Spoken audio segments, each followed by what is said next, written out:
So we'll discuss in this short lecture the concept of a random variable, which is a very important concept in terms of quantifying outcomes of random experiments. Again, this is part of the second chapter of your textbook, and it's the last item, but it was left to this fourth week as it attached more to the material studied in the next chapter, which is the main item for the fourth week of this course.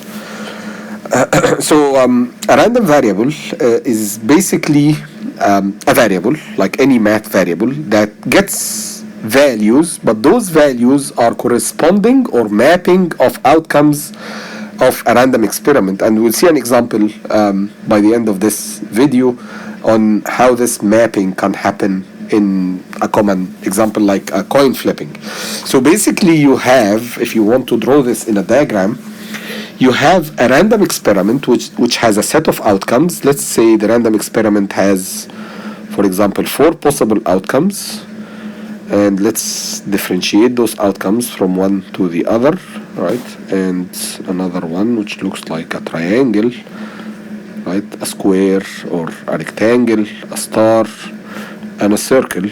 These are the outcomes of, or the sample space of a random experiment, and then I'm mapping those outcomes to a value of a random variable, and let's say I call my variable x, and I would say that if this is an outcome, then x is going to be equal to the value 1.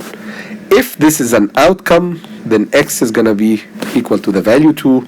If this comes as an outcome from the experiment, I'm going to give the value 3 to the random variable x, and if this is the outcome, then I'm going to make x equals 4, right? So in this case, x is a random variable which belongs, right, to the set 1, 2, 3, 4, right? So now the outcome of the experiment, instead of being an object, it becomes a numeric value, and that's the target of using random variables.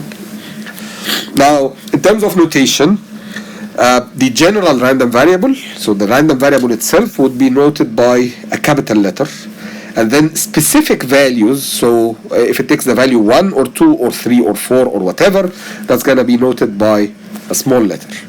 So for example, if we are looking for the probability that a random variable is equal to 3, we would say that the probability that the random variable x is equal to 3, right? So now the 3 is the small x, and to generalize, we say the probability that the random variable is equal to a specific value, which is represented by the small letter. Okay.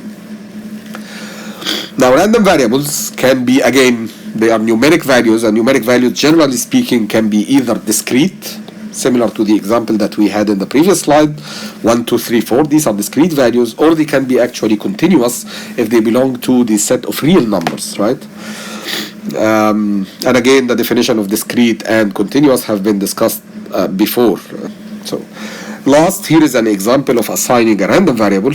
So assume, for example, you perform the experiment of flipping a coin, and the set of outcomes in this case is given by 2 possible outcomes, right?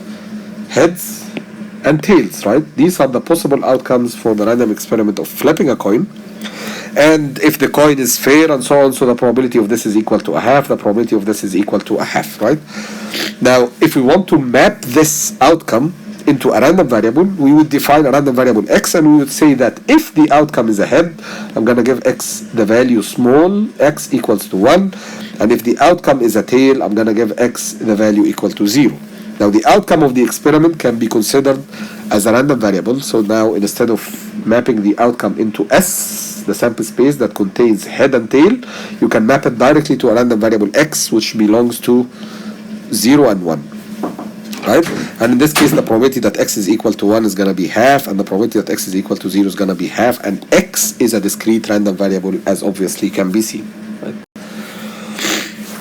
Now these are some common examples to discrete and continuous random variables. Rather than reading them out, I'm just going to leave it to you here. You can stop the video and look at them and ponder why each one of these is discrete and why each one is a continuous random variable.